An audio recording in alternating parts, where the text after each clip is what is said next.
Vamos lá. Compilado da live que tivemos com o professor Gilberto sobre política, lá no Cabaré do Nego Velho, grupo do WhatsApp. Vamos ver como foi essa live. Aqui. Então tá, vamos lá para mais uma live. O entrevistado já é conhecido aqui, mesmo assim eu vou pedir para ele se apresentar. Professor Gilberto, qual o seu currículo? Aí ele, boa noite, gente. Vamos lá. Isso, vamos. Agenda do Afrânio.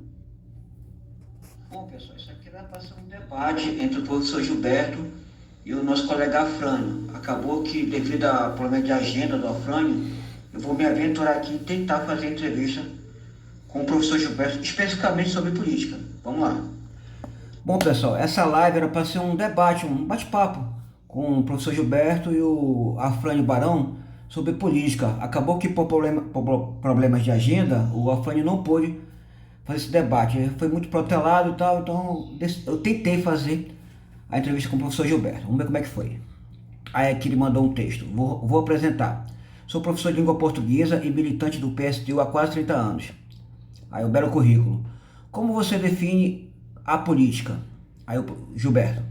Não é fácil definir o que é política, principalmente nesses tempos, mas penso que política dos nossos tempos é a política da dominação da classe burguesa sobre as demais classes sociais. Por isso tudo de bom ou de ruim que acontece é de responsabilidade da burguesia. Existe possibilidade de viver em sociedade sem política? Gilberto, em outras palavras, política é o poder e não existe sociedade sem poder instituído. Não dá para viver sem política. Lembrando que o entrevistado pode responder em texto ou em áudio, certo? Se todo político é um ladrão, você é um ladrão? Frases assim ainda te ofendem? É que estou com dor de dente. Aí, porque a entrevista rola melhor se o entrevistado mandar as respostas em áudio, traz mais emoção, né? Mas vamos lá. Tudo bem então. Tudo bem então. Isso tá errado, pessoal, desgraça. E é que com o áudio a entrevista fica mais dinâmica. France acha que a turma do cabaré está se preparando para as baladas. Teve pouca participação do pessoal, mas é assim mesmo, né? Um grupo de WhatsApp, o pessoal estava fazendo aí outras atividades. A vantagem do WhatsApp é que você pode consumir o material em um outro momento, fica guardado. Aí aqui, não tem problema, professor, depois eles acompanham. Vamos seguir com a entrevista. Sim, tranquilo. Aí eu pedi para responder isso aqui e ele mandou um áudio. Vou responder falando aqui enquanto der. Essa questão aí, né, de se todo político é ladrão, isso é uma generalização meio que, assim, tipo um panfleto, né? Você coloca um texto bem grande para abrir uma discussão. É claro que isso não é verdade, né? Agora, que a maioria dos políticos, de alguma maneira, se beneficia do que não é seu, da coisa pública, com certeza isso é verdade.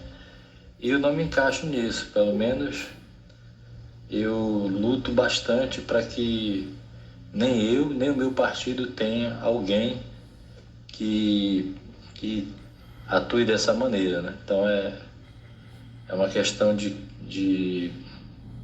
também é uma questão de classe social, né? Geralmente os políticos eles pertencem a alguns grupos empresariais, por exemplo, que querem benefício do governo para não pagar imposto, por exemplo, ou para receber um terreno de graça, coisa do tipo. E aí começam aí as falcatruas, né? Por aí vai. E acaba generalizando o negócio. É quase senso comum que a partir do momento que a pessoa se torna um político, ela automaticamente vira um ladrão. Então, na sua opinião, isso afasta bons nomes da política? Forte essa. Aí mandou um áudio. O problema é que às vezes... mais uma coisa. Tem político, né? Eu tenho um colega que diz, mas tem político que é honesto, que não rouba. Esse deputado fulano de tal. Teve um companheiro que disse que no Pará teve um governador que morreu pobre, não roubou nada e tal, e por isso morreu pobre. Eu acredito, né? O problema é que às vezes o cara não rouba, mas deixa os outros roubarem. Faz vista grossa e de qualquer forma isso é errado, né? Professor, o meu político, o meu candidato, ele é honesto. O seu é ladrão, mas o meu é honesto. Lógico. Fiquei em dúvida agora, pobreza é sinal de de, de honestidade? Não sei. Essa definição de que todo político é ladrão, ela afasta as pessoas honestas e sérias, né, da política. E muitas vezes a pessoa se afasta também porque não quer ver seu nome sujo e também não quer comprar uma briga. Porque ela já sabe que o mundo da política é um mundo muito poderoso e quando ela se mete, ela vai sofrer as consequências. Então, muita gente não se mete também para não sofrer as consequências de ser contra o jogo que já está estabelecido. Vamos entrar numa outra seara. Um senador aqui do estado declarou a maior fortuna entre os senadores quando ele se elegeu. O estado do Amazonas é um estado complexo. Salta aos olhos uma pessoa que passou tanto tempo administrando o estado como prefeito, como governador e agora senador, ter conseguido angariar um patrimônio tão alto em sua vida pessoal. Deve ser muito fácil administrar o estado.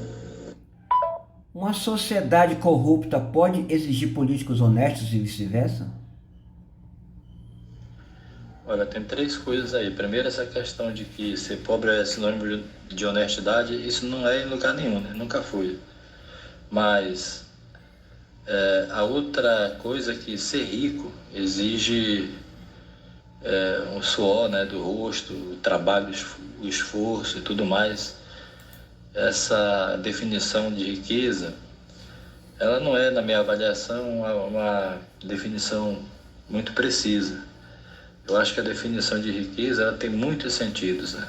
Agora, o acúmulo de bens materiais pode vir, sim, de uma forma honesta, com muito trabalho, mas o que a gente vê, de modo geral, nos políticos mesmo profissionais, é que o acúmulo de riqueza, de bens materiais que eles obtêm, é de maneira meio que injustificável.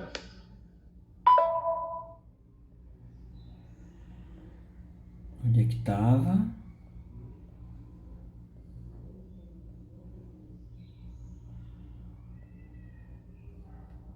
Estava aqui? Essa definição de que todo político é ladrão, ela afasta as pessoas honestas e sérias, né, da política. Como esse exemplo do senador. Como eu não estou acompanhando diretamente o perfil de cada um, eu não sei quem é. Eu imagino, mas não sei quem é.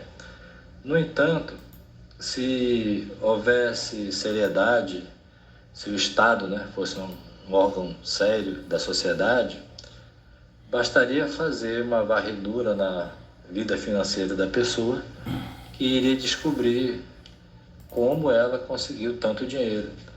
E com certeza, se a profissão da pessoa é ser senador durante muito tempo, dá para somar os salários, chutar, fazer um chute, né, um cálculo de quanto é a despesa da pessoa e o que ele teria de patrimônio.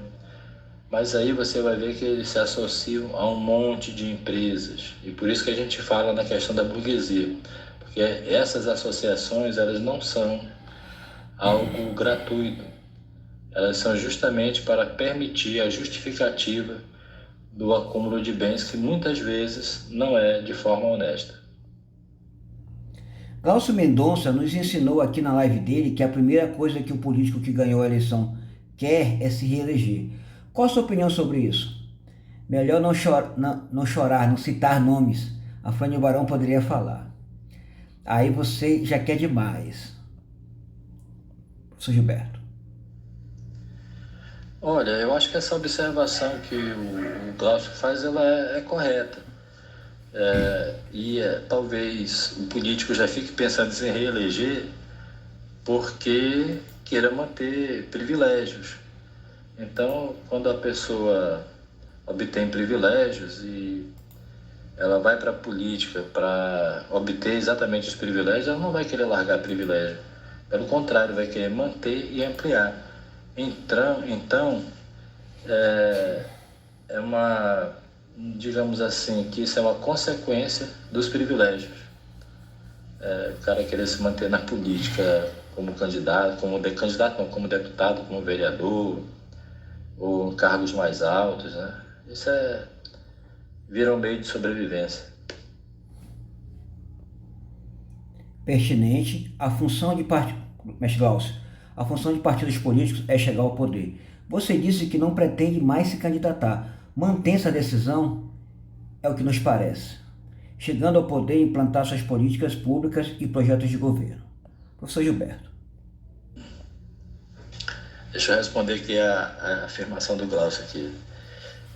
Na verdade, o partido político ele tem que apresentar uma proposta de sociedade, né? E para isso ele tem que ter o poder, então tem que chegar ao poder mesmo. Então até aí eu acho que faz parte do jogo. Agora, o problema é quando se faz qualquer coisa para chegar ao poder. Essa é a do Glaucio. Agora para o França.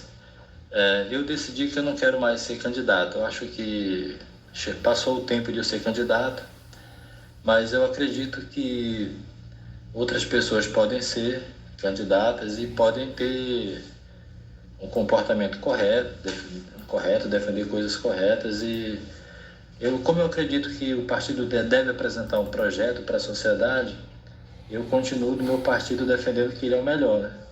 Eu espero que eu esteja certo. Com essa movimentação do seu partido, como está a movimentação do seu partido para as próximas eleições? Você pretende lançar nomes próprios ou vai se coligar com alguém? Bom, né? Olha, essa questão de chegar no governo e implantar a sua política, também, né? É correto. Se você tem um projeto e você acha que ele é o melhor, a gente tenta convencer a sociedade e aí a gente, quando chega o poder, quer implantar. E às vezes, aí é que começa o problema. Faça suas perguntas para o professor Gilberto. Política é o tema da live de hoje. Mestre Glaucio, o eleitor é corrupto. Não tem como alugar nossos políticos. Não tem como julgar nossos políticos.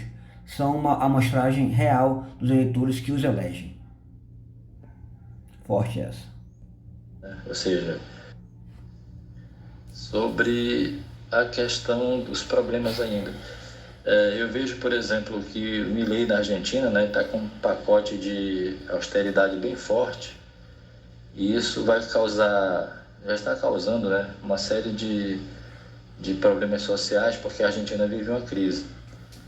Aí, o objetivo dele, que é fazer com que o Estado se torne mais barato, né, ou seja, que não precise cobrar tanto imposto das pessoas, pode ser um remédio amargo demais para o momento e virar uma crise forte na Argentina. Então, assim, tem que ter projeto, mas tem que ter o programa de transição para as coisas serem implantadas, porque se faz uma coisa de uma forma muito radical, aí pode causar mais problemas do que solução. Pertinente. Nessa visão, eles seriam apenas um reflexo da sociedade? Sobre o meu partido, eu acho que... Bom, não começamos ainda. A gente não dá muita trela para esse calendário, né? A gente começa a discutir geralmente no final de janeiro. Quando termina fevereiro, a gente já tem uma resposta se vai lançar candidatura ou não. Eu acho que nós vamos lançar candidatura. Tem uma turma jovem aí que é bem esforçada, bem dinâmica. Eu acho que vale a pena lançar a candidatura deles. Política local. Como você vê o cenário da política local para as próximas eleições? E às vezes engana o próprio candidato, diz que vai votar no cara e não vota. É complicado, o ser humano é assim mesmo. Wilson versus Davi versus Amon. Alguém é capaz de vencer o rolo compressor indicado pelo prefeito? Bela disputa. Aqui nessa pergunta eu achava que o atual prefeito da cidade de Manaus não podia se reeleger, não podia se candidatar. Vai ser Estado versus Prefeitura. A oposição tem vez aqui na cidade? Professor Gilberto. Abriu-se uma possibilidade. Cenário local da política. Eu acho que depois que tanto o Estado quanto a Prefeitura passaram a não publicar os microdados da economia, abriu-se uma possibilidade muito grande de corrupção. E é a impressão que a gente tem, né, que há alguma coisa muito errada, tanto no estado quanto na prefeitura de Manaus, sem falar nos municípios, né, do interior do estado, que já tem um problema de falta de transparência muito grande. Então, sendo esse o cenário principal, quem tende a se beneficiar nas próximas eleições é quem está no poder. E, bom, Davi Almeida vem para a reeleição, com certeza, e acho que o Wilson Lima vai querer emplacar algum candidato dele para ele se sentir representado também na prefeitura de Manaus. Governador tem a Ali e a câmera na mão. Professor Gilberto. O Glaucio está antenado, vai ser isso mesmo, é estado contra a prefeitura. O candidato do Wilson Lima pode ser o Cidade, Roberto Cidade, pode ser o Amon, contra o prefeito, né? E vai ser ele mesmo o candidato. Governador não está disputando cargos de dar a comunidade, que eu quis dizer comodidade, de atirar para todos os lados nessa eleição. Gilberto, esse é o objetivo dessa live, saber o cenário atual da política. Professor Gilberto. A oposição que se constrói aqui na cidade hoje, que chama de esquerda, né, que é PT, PSOL, PCdoB, Rede e alguns outros partidos, na minha opinião, eles não têm um programa que apresente qualquer coisa diferente do que está aí. Então, para mim, é uma oposição desmoralizada.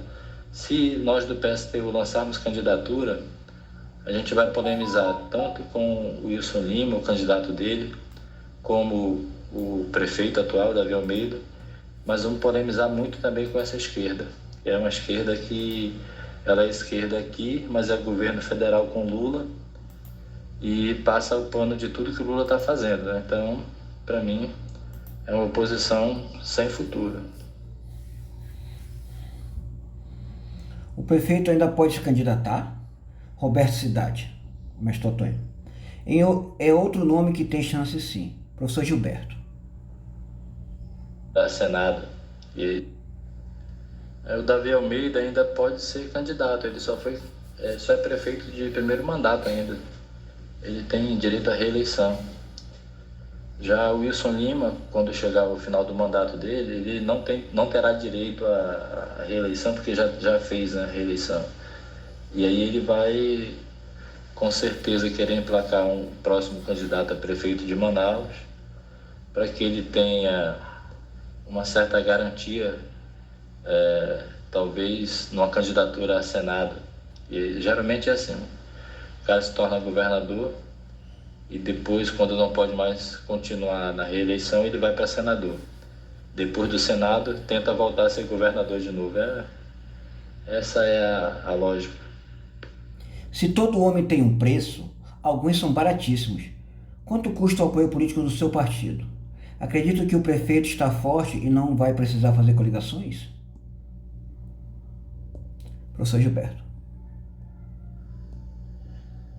Olha, o apoio político do PSTU é para a classe trabalhadora e é de graça. Porque a gente pensa o seguinte, cada segmento da sociedade tem o direito de construir seus partidos, seu arcabouço ideológico, apresentar projeto para a sociedade. E o PSTU é um partido da classe trabalhadora, então é essa a nossa ideia. Então, para a classe trabalhadora é de graça. Para outras classes sociais, a gente pode fazer, em algum momento, unidade de ação, mas não apoio. Apoio não. Faço suas perguntas para o professor Gilberto. Política é o tema da live de hoje. Professor Gilberto. Apresenta uma certa... França, as coligações, elas representam uma certa divisão do poder do Estado, do município, no caso, né? E o prefeito ele vai ter que fazer coligação, sim. Se ele tentar uma reeleição só o partido dele, ele vai perder, vai ser uma burrice. Roberto Cidade será o candidato do governador. É isso mesmo, né? Todo o desenho que está sendo feito é para o Roberto Cidade ser o candidato do governador. E ele vem forte também, porque vem com apoio financeiro muito grande e de uma quantidade muito grande de vereadores e de deputados também. E isso conta muito, né? Você cita muito a burguesia. Se eles também são um segmento da sociedade, eles têm ou não têm o direito de se fazer representar politicamente? Política estadual. França, a burguesia tem e está representada. O que a gente critica a burguesia, porque é a burguesia que está no poder. Então, o que der certo ou o que der errado é mérito ou culpa da burguesia, né? Então é isso. Agora, essa palavra burguesia é uma coisa muito batida, porque é um termo, sei lá, tem 200 anos no mínimo. Entendeu? Então, hoje nós talvez tivéssemos que atualizar essa palavra, porque tem alguns segmentos da burguesia que são minoritários, que praticamente não definem nada mais na política. Alguns municípios praticamente dependem de benesses do Estado. Com isso, enxergam alguma chance de se levantar algum nome que se indisponha com o governador do Estado, com chance de ganhar a próxima eleição nos municípios? Forte essa. Europa medieval. Confesso que não lembro exatamente, mas Burgos é um termo que remete ainda à Europa medieval. Tentando falar de coisa específica, né? Aqui no estado do Amazonas existe um setor da classe dominante, né? Politicamente dominante, que está fazendo um esforço muito grande para liberar a exploração de minérios, tanto da silvinita, que chamam apenas de, esqueci o nome agora, de potássio, mas não é apenas potássio, né? São vários minérios que tem junto. Assim como existe projeto para exploração de minério no rio, legalizado e tudo mais. Existe projeto para exploração de minério na região da Cabeça do Cachorro, do Alto Solimões, baixando ali na região de Humaitá, né? Rio Madeira. E esse segmento está indo para o outro lado, porque o polo industrial de Manaus ele tende a perder para a concorrência no futuro não muito longe, se não melhorar a questão da logística da nossa região.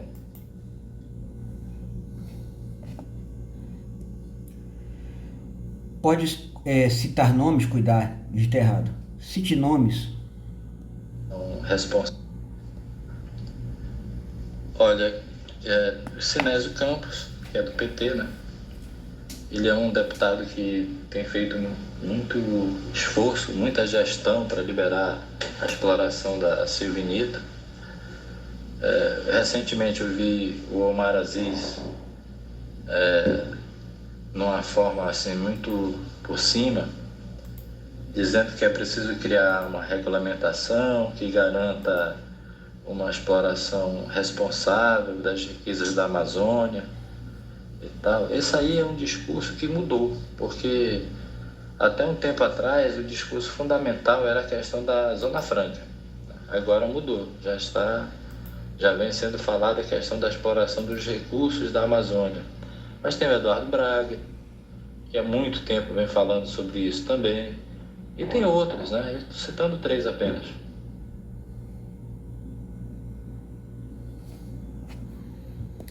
O segmento da educação é bem numeroso, porém observa-se que não conseguem se unir para eleger uma pessoa que os represente politicamente. Aqui, digitei errado, aqui você atribui essa força, essa falta de engajamento político desse setor. Quando o Amazonino era governador, ele contratou uma empresa dos Estados Unidos para fazer um mapeamento do minério da Amazônia. Esse estudo ficou pronto, creio que em 2011. Na época, o que se tinha de riqueza, sem falar no petróleo e gás, era algo em torno de 3,7 trilhões de dólares. E com essa situação da reforma tributária e tudo mais, perda de competitividade da Zona Franca, é natural, né, que os setores econômicos e políticos tentem encontrar uma forma de explorar, né, esse recurso aí. Agora sim, nome dos bois. Uma bela quantia seria ruim? Um projeto. Olha, sobre a educação. A educação, ela é um meio, ela não é um fim. E a educação em si não é nada, se não, é fora de um projeto. Ela é muito significante se estiver a serviço de um projeto de sociedade. A população brasileira, de modo geral, ela não discute muito qual é o projeto de país. Ao não ter um projeto bem definido, ao ser um projeto que associa o grande capital internacional com o grande capital nacional, os setores minoritários ficam de fora. E aí não existe um projeto claro de sociedade. Por isso, a educação vive uma crise danada. E quando tem uma crise, cada um atira para um lado, né? Porque ninguém tem uma direção certa. Com isso, não consegue ter força para nada, nem para trocar a direção do sindicato, quanto mais para eleger algum representante autêntico. Política nacional. O atual presidente tem margem política, de ter errado, para influenciar a próxima eleição aqui em Manaus? Então, causar ainda sobre o valor, né, dos recursos minerais. Eu acho que se for explorado e a riqueza fosse explorada, essa riqueza toda, e isso ficasse aqui na região, seria bom, desde que não prejudicasse o meio ambiente, que não causasse um problema maior. Agora, sendo explorado por multinacionais, é só extrair e mandar a riqueza para outro lugar, não fica aqui. Faço suas perguntas para o professor Gilberto. Política é o tema da live de hoje. Individualismo e imediatismo evita que surjam estadistas. E, olha, se o Lula pode influenciar aqui, eu acho que o Lula está meio quebrado aqui em Manaus. A última eleição mostrou que a maioria da população eleitora, né, votou no Bolsonaro aqui no Amazonas. Ele foi bem votado no interior do estado. Então eu acho que, de certa forma, o Lula não vai nem se meter aqui. Talvez dê um apoio para essa oposição que o apoia nacionalmente e só. Mas não corre o risco do modelo ser concentrador de renda, como ocorreu nos vários ciclos econômicos na nossa região, como, por exemplo, o ciclo da borracha? Professor Gilberto. Maior.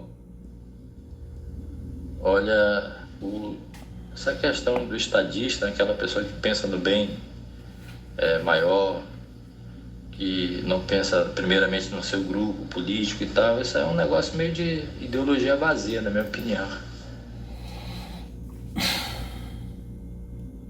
Polêmico. Façam suas perguntas para o professor Gilberto. Política é o tema da live de hoje. Temos 17 minutos. Política internacional. Não existe isso, se não vai ficar sozinho, aí já era. Você já falou, mas pode fazer uma breve resenha sobre o resultado da eleição na Argentina? A dúvida é se ele já fez o cálculo político para saber se ele está com bagagem para fazer ou não isso. Totônio, boa pergunta. Professor Gilberto. Olha, eu vou falar aqui sobre a eleição da Argentina rapidamente. O pessoal que tinha ganho antes, né, o grupo político que tinha ganho na Argentina a eleição, que governou até agora, em dezembro, 10 de dezembro, o Fernandes, ele queria controlar a população e, ao mesmo tempo, controlar os setores econômicos da Argentina com a promessa de que ia resolver os problemas, ia criar uma estabilidade. E não conseguiu, porque o Estado argentino se tornou muito caro. Significa que é preciso cobrar muito imposto, significa que esse imposto não volta para a população, nem para os empresários. Ele teria que ser canalizado todo para pagamento de dívida e de outras obrigações. Isso levou a um desgaste muito grande. E, como resultado, o crescimento da inflação, e desorganizou tudo. Então, construiu a derrota. Professor, com a eleição na Argentina e com o trumpismo voltando nos Estados Unidos, ganhando força, inclusive, apesar das acusações em várias coisas, você enxerga que a extrema-direita tem chance de voltar ao poder no mundo com força em países importantes? O Milei, ele fez uma campanha assim, muito exótica, mas ele apresentou uma alternativa, que é uma alternativa de fazer um programa austero, doem quem doer, e ele tem uma proposta de controle social diferente do governo anterior. A proposta dele é a seguinte: vamos tomar as medidas, se alguém reclamar baixinho a gente aceita, se quiser fazer motim na rua, greve, a gente manda a polícia bater. Se a polícia não conseguir reprimir, a gente chama as forças armadas e reprime, bota na cadeia e vamos fazer o programa acontecer. Ou seja, é um problema que a gente não sabe o que vai dar ainda, porque vai depender muito da reação da população e se os empresários vão entender que vale a pena correr esse risco de instabilidade, entendeu? Porque é uma coisa séria. Populistas? Sim, ele ganhou, mas está com todo o parlamento contra, peronista no caso. Ele tem chance de implementar as medidas que ele propôs? Ou agora vai entrar o choque de realidade? Nosso tempo está acabando. Tomara que o professor Gilberto dê logo para esse cachorro. Água, no caso, que o cachorro está latindo lá no áudio. E France, a ultradireita é uma necessidade do ponto de vista do capitalismo imperialista, não do capitalismo normal, como a gente aprendeu, né? O empresário tem a sua empresa, trabalha, paga os seus empresários, tira o lucro, investe e tal. Não, isso aí não é o que eu estou falando do imperialismo, do capitalismo imperialista. Volumes muito altos de capital que necessitam, inclusive, muitas vezes de mudar a legislação de países, né, de regiões inteiras. Esse modelo, esse sistema está numa crise muito grande. Então, só tem uma forma de fazer uma mudança. Essa forma é a forma pela força. Então, é isso que representa a ultradireita. Entendeu? Não é uma representação de todo o empresariado, mas de um segmento do empresariado, do mais alto grau, né, de empresários mais capitalistas, mais os que têm bilhões e bilhões em caixa, né? Ou melhor, investidos nas empresas, nos bancos, né? Em vários segmentos, inclusive sustentam os estados, né? Dê logo água para esse cachorro. Que é muito arriscado. Olha, a política que os caras falam no microfone na televisão é uma, a política real é outra. A política real é o seguinte: a economia da Argentina, ela depende de quem tem dinheiro, de que faz as empresas funcionarem. E se eles disserem que, os empresários organizados disserem que tem que dar uma chance ao Milei, o Congresso argentino vai encontrar formas de deixar de implementar a política dele. Entendeu? Agora, se os empresários acharem que é muito arriscado, que isso pode gerar uma coisa mais grave, aí o Milei vai ter problemas. Pode até, inclusive, não terminar o mandato dele. Entendeu? Isso aí é uma coisa que está em aberto. Aí depois que ele cansar... Rapaz, esse cachorro, ele é muito estressado. Tem que ir lá fazer carinho nele até ele parar. Aí depois que ele cansar, aí tudo bem, para de gritar. É uma cachorrada. Nosso tempo está acabando. Aqui vai minha última pergunta. Penúltima. Depois de ganhar a eleição, falando da Argentina, a gente vê que o Milei já adoçou o discurso dele, inclusive procurando aqui o presidente do nosso país, que ele não chamou para a posse dele, chamou o ex-presidente do mandato anterior. Para ganhar a eleição, vale tudo. Chegou lá, choque de realidade, a gente tem que vender uma coisa e ganha a eleição, oferecer outra, cortar coisas, enfim. Qual a sua opinião sobre isso? Resumindo, é imprescindível que se minta para ganhar uma eleição e depois ter o choque de realidade? Quando o Milei disputava a eleição, ele representava um segmento da sociedade, uma parte da sociedade, né? Depois que ele ganha, ele já não representa mais essa parte. Isso não é uma questão de discurso só. Significa o quê? É que chega até ele, direta ou indiretamente, as demandas da sociedade como um todo. Do setor agrícola, do setor petrolífero, do setor de transporte rodoviário, do setor de transporte marítimo, setor bancário. E a partir dessas demandas, ele vai ter que ir se ajustando, vai modular o discurso dele para não perder apoio dos segmentos fundamentais da sociedade do ponto de vista econômico, né? E ele vai, ao mesmo tempo, manter um discurso para os setores mais populares que o elegeram, principalmente a juventude, no sentido de dizer que é necessário fazer o que ele está fazendo para poder sair do problema que foi criado, não por ele, mas pelos que vieram antes dele, né? Ele já viu no discurso ele falando que são mais de 100 anos, né, de destruição da Argentina, que agora ele vai resgatar e tal.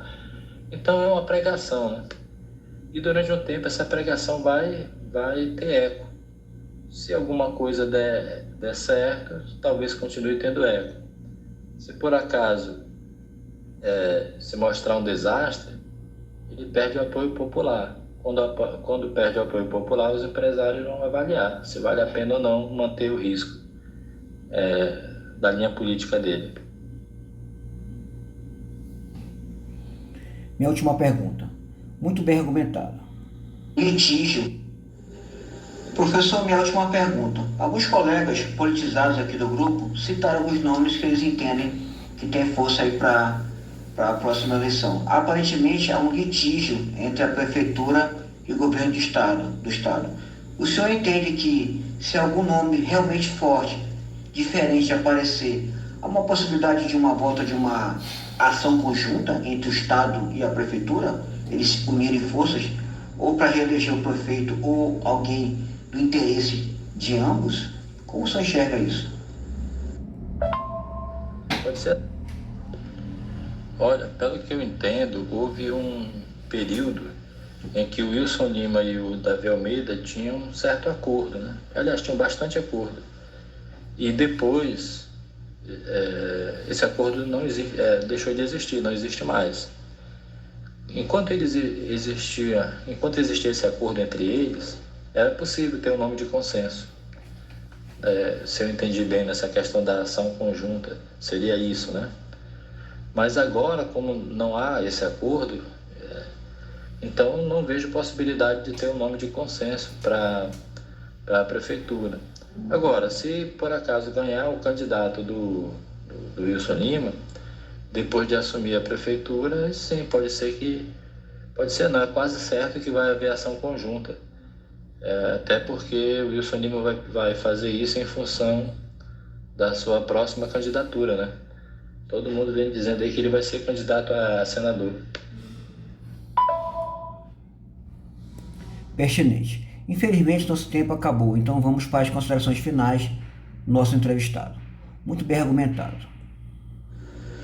Professor, uma pergunta extra ainda nesse cenário. Caso algum nome, ou indicado pelo governador, ou uma terceira via que se levante forte, o senhor entende que o atual prefeito pode não sair para se reeleger e indicar algum nome? Caso o senhor enxergue que sim, qual seria o nome indicado pelo prefeito? Bom, vamos lá. Gente, eu queria agradecer, né, essa oportunidade aqui de fazer essa conversa com vocês. Eu tenho clareza que talvez não fosse o que a maioria gostaria de ouvir, mas assim, eu sou bastante crítico ao sistema político que governa nossas vidas aí. E tenho que falar, né, porque é isso que eu acredito. Então, valeu, muito obrigado aí. Qualquer coisa aí, se eu puder, contribuo com as discussões aqui no grupo. E também achei vocês muito educados, ninguém criticou praticamente nada do que eu falei. Mas valeu, obrigado, gente. Com essas palavras, dou por encerrado mais uma live de liso aqui no Cabaré do Nego Velho. É difícil apontar um nome, porque na gestão do Davi Almeida não vi surgir nenhum nome assim que pudesse rivalizar com outro nome, né? Eu não vejo mesmo, então fica difícil responder, porque não existe hoje na minha avaliação esse nome. Tá? Geralmente surge um vereador, né, que tem uma ação contundente, tá? Mas não tem. Eu acho que o Roberto Cidade seria um cara com peso, mas não está do lado do Davi Almeida, está do lado do Wilson Lima. Então, provavelmente será candidato do Wilson Lima. Valeu, gente, obrigado, entendi. Professor Gilberto sempre forte nessas posições, esperava algum litígio dos colegas pela sua corrente política, mas foram educados. Em vez de atacar, cada um levantou o nome que acha que é pertinente. Professor, muito obrigado. Essa live, na verdade, era para ser um debate entre o senhor, uma conversa entre o senhor e o Afrânio Barão sobre política local. Acabou que a gente não conseguiu marcar com o Afrânio, né? Problema de agenda aí, com ele. Mas tudo bem.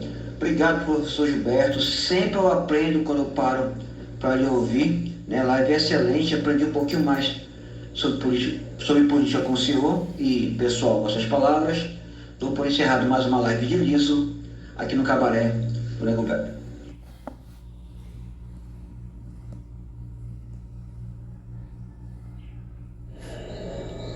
Mais uma live para conta. Tivemos aí o professor Gilberto falando sobre política. Estava planejado que fosse um debate entre ele e o Afrânio Barão. Acabou não dando por problema de agenda aí do Afrânio. Professor Gilberto, obrigado. Sempre eu aprendo quando eu paro para lhe ouvir. Tivemos aí um pouco da sua visão sobre o atual cenário político local, estadual, nacional e internacional. Muito obrigado, professor. Respondeu muito bem aí as perguntas. A gente esperava mais participação dos colegas, mas é assim mesmo. Obrigado e, pessoal, com suas palavras, dou por encerrado mais uma live de liso aqui no Cabaré do Nego Velho. Atira covarde.